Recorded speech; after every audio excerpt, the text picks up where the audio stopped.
Bonjour, comme j'ai quelques minutes à tuer, en quelque sorte, avant d'aller chercher mon fils cadet à l'école,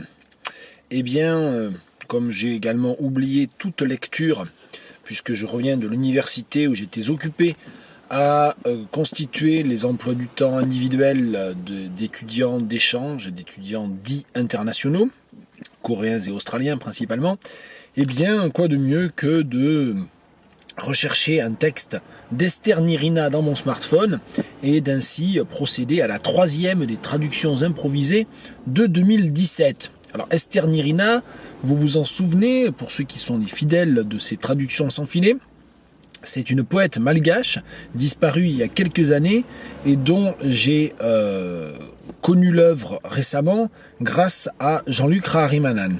Donc, Esther Nirina, voici une page d'un de ses recueils. Ma main regarde ma plume. Ma plume fouille l'écho d'eau au goût de sel. Le fleuve crée son passage entre jour et nuit. Cette plume rame d'une rive à l'autre rive. L'océan ne lui fera plus peur. Ma main regarde ma plume. Première strophe, 2 vers. My hand, et alors est-ce que c'est looks at, gazes at, watches, gazes me tente assez ici, gazes at, parce que c'est l'idée du regard un peu statique comme dans un miroir, donc le fait de se regarder en chien de fusil peut-être, c'est un peu cette image-là je pense, qui me force, qui me pousse, qui me tente, et donc qui m'incite à traduire par gaze. My hand gazes at my feather. Ma plume fouille l'écho d'eau au goût de sel. Alors pour ce qui est de fouiller comme ça à brûle-pourpoint, delving into, comment on dit fouiller, rummage, bon, je sais pas, non, delve into, il y a l'idée d'enquête peut-être qui est pas mal. Fouiller l'écho, de toute façon l'écho d'eau au goût de sel, bon, évidemment on est dans une image quand même singulière aussi. Ce qui me frappe ici, c'est qu'on va certainement en fait finir cette strophe de 4 vers par l'écho, étant donné que d'eau et au goût de sel sont plus faciles à adjectiver, donc à placer avant le nom en anglais. My feather delves into the watery, salt-scented, salt-flavored echo. Le fleuve crée son passage entre jour et nuit. C'est la 3e strophe qui, elle, fait 3 vers.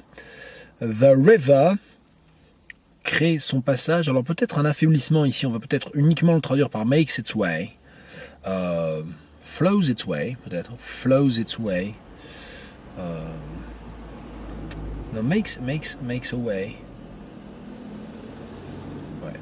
Makes a way between day and night.